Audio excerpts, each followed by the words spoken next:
hier soir une copie du procès verbal donc, du commissaire de Comsilia qui est allé sur le lieu enquêté et qui a donc écrit qu'il y a une situation sociale là-bas. Parce que les gens se plaignent, ils veulent descendre là parce qu'il y a beaucoup de morts actuellement. Et il a pris les images de plus d'une trentaine de tombes.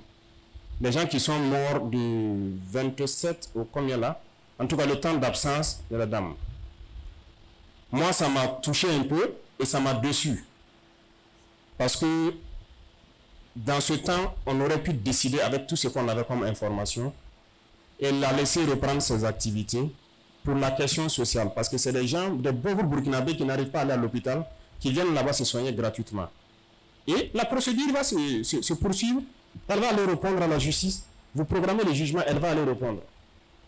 Mais quelqu'un est venu me souffler quelque chose et j'ai dit, bon, là, ça devient un peu bizarre aussi. Il m'a soufflé, il m'a rappelé une affaire qui s'est déroulée en 2001 d'un père, ou c'est quoi là, un père quoi là, qui a été assassiné à la Mako parce qu'il était en possession de beaucoup d'informations.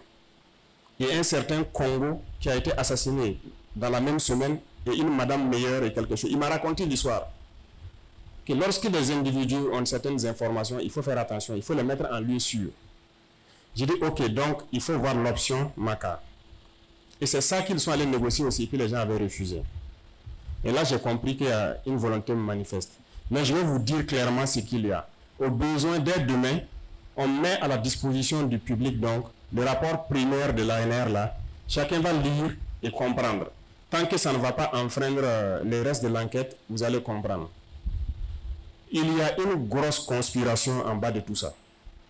Voilà pourquoi l'événement fait tout ce bruit. Je ne dirais pas que c'est un faux problème, mais les gens ont créé un faux problème et essayer de... Ce n'est pas la dame la cible, c'est nous la cible. Ça, il faut le dire. C'est nous la cible. Lorsque les gens font des communiqués et disent qu'une énième fois on s'immisce dans les questions de la justice, je suis désolé. Je suis désolé. Quel jour on s'est immiscé dans une affaire de justice lorsque vous faites vos communiqués pour dire une énième fois? Toutes les fois que vous avez rendu vos jugements, on n'a pas parlé à quelqu'un. Plusieurs fois, des gens sont venus nous dire « Ah, on arrête nos soutiens, c'est ci, c'est ça. » Si quelqu'un parle d'une certaine façon, on l'arrête, on l'enferme. Il dit « Laissez-les, c'est la justice, elle est indépendante, elle va faire son travail. » On s'est immiscé une seule fois. Jamais. Ils n'ont qu'à sortir, ils n'ont qu'à dire si une seule fois, quelqu'un s'est immiscé dedans. Donc c'est du faux. C'est un faux problème. Initier une énième fois des trucs, les gens veulent soulever. Moi, des soldats m'ont approché, ils m'ont parlé d'un communiqué d'un des syndicats. Je n'avais pas lu, mais j'ai pris le soin de lire.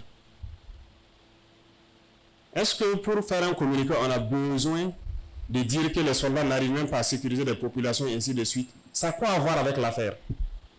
Je pense qu'ils peuvent aussi s'enrôler VDP et aller combattre.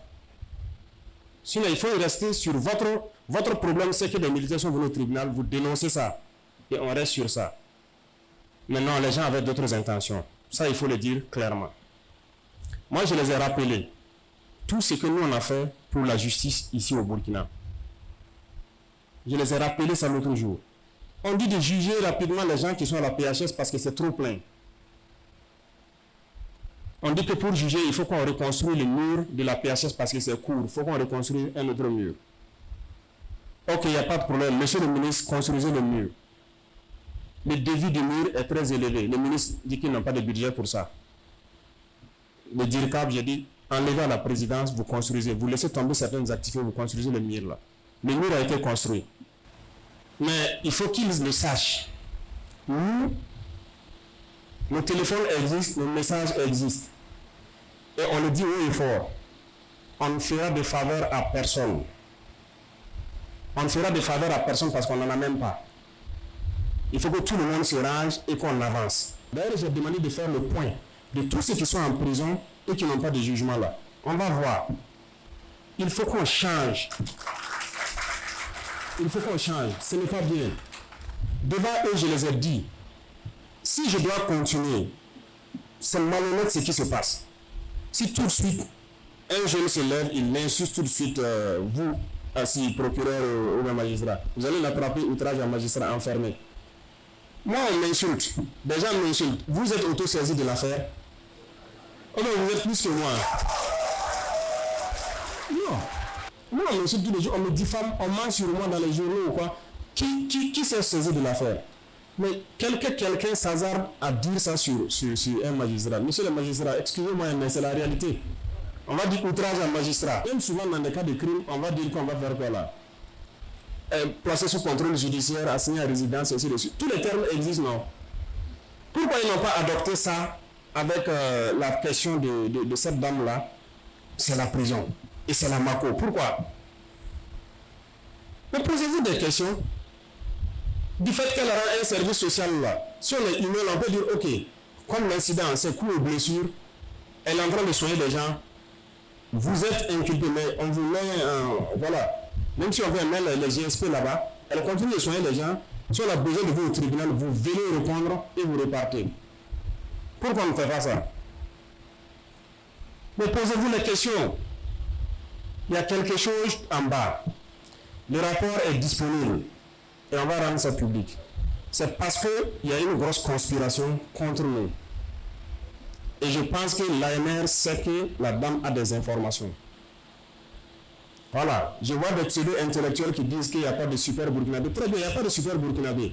On va aller très loin.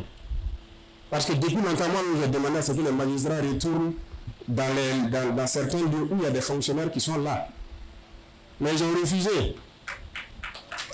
Est-ce qu'on a truc? Ils vont repartir. Vous voyez que des individus peuvent faire que ça affecte tout le monde. Voilà. C'est un groupuscule qui manipule, mais ça va affecter tout le monde. Parce que maintenant, on va décider, tout le monde va retourner. Si tu étais à Congo, si tu étais à Dori, tous les fonctionnaires sont là-bas. Il n'y a pas de super burkinabé. Tout le monde va aller vivre ce que tout le monde vit. Puisqu'il n'y a pas de super burkinabé, on va faire comme ça. Et il y a beaucoup d'autres choses.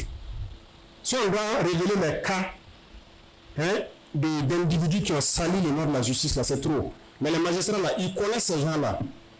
Moi, je veux dire qu'on puisse les dénoncer, là. On va les chercher. Ils savent. Entre eux, ils connaissent les magistrats pourris, là. Les magistrats vendus, là, ils les connaissent. Qu'ils puissent nous dire, on va les chercher. En tout cas, pour l'instant, on a pu repérer certains. C'est pas sérieux. C'est pas sérieux, c'est du tapage inutile. Les gens ont tenté plusieurs fois, ça ne va pas. Ils viennent rentrer par la voie de la justice pour essayer d'emmerder les gens. Mais il faut qu'on arrête ça. S'ils veulent, on va citer plusieurs cas. Hein. Quand on a tué le juge Nébié, quelqu'un a grévé ici. On n'a qu'à citer encore. Il y a trop de cas. Ils disent que c'est mon Wakman, c'est quoi? Ils n'ont qu'à dire que c'est ma copine même. C'est pas grave. C'est pas grave. Voilà. Nous, on n'est pas là pour truc. Le plus important, c'est la patrie. Voilà. Et nous, on va être concentrés pour résoudre le problème de terrorisme et autres. Les gens veulent divertir les gens pour qu'on reste concentré sur autre chose et puis quelque chose devra se passer. Non, il faut qu'on arrête ça. Donc, que les gens fassent attention aux réseaux sociaux, fassent attention à tout ce qui se raconte pour ne pas se laisser embarquer dans des faux trucs inutiles. Voilà. De toute façon, dans les heures à venir, là, il y aura des décisions. On est obligé de prendre des décisions fortes et puis voilà, remettre les pendules à l'heure. De toute façon, vous serez au courant. S'il y a quoi que ce soit, n'importe quel moment, n'importe quelle heure, nous on est prêt à sortir, à dire ce qu'il y a. Si on a fauté, on va vous dire, bon, ok, on a fait ça, ce n'est pas bien. On demande pardon. On ne peut pas voler l'intelligence des gens comme ça, les faire avaler ce qui n'est pas la vérité. Hein? Embarquer certains médias dedans en train de commencer à faire du tapage, non, c'est faux. Nous, on va prendre des décisions et on veut une justice pour tout le monde, que ce soit pour tout le monde. Il n'y a pas que tu es riche, quand toi tu pars, tu as liberté provisoire rapidement, tu te retrouves dehors. Le pauvre, lui, il est enfermé pour tous les jours. C'est fini, on va arrêter ça. Donc, restez concentrés. Restez concentrés. On a ouvert de gros fronts. On a ouvert de très gros fronts. Et c'est le moment pour le peuple de rester en veille et de rester à l'écoute. Parce que je dis encore et je répète, les impérialistes ne sont pas loin. Ils sont là parmi nous. Voilà. Ils sont là parmi nous. Et c'est la plupart du temps, c'est cette petite bourgeoisie-là qui refuse, qui sent qu'il va perdre un certain privilège ou un certain truc. C'est eux qui vont toujours vouloir semer la merde. Pour eux, qu'il y ait des morts ou pas, ce n'est pas leur problème. Leur objectif est clair. C'est le pouvoir qu'ils veulent et faire ce qu'ils veulent. Donc, nous, on sait qu'on a l'adversité, mais ce n'est pas un problème. On est préparé à ça. Et tout ce qu'on sait, on a donné notre parole pour cette patrie, pour ce peuple, et on a juré de ne pas trahir ce peuple. Si jamais il viendrait un jour qu'on doit trahir le peuple, on préfère ramasser le bagage et partir.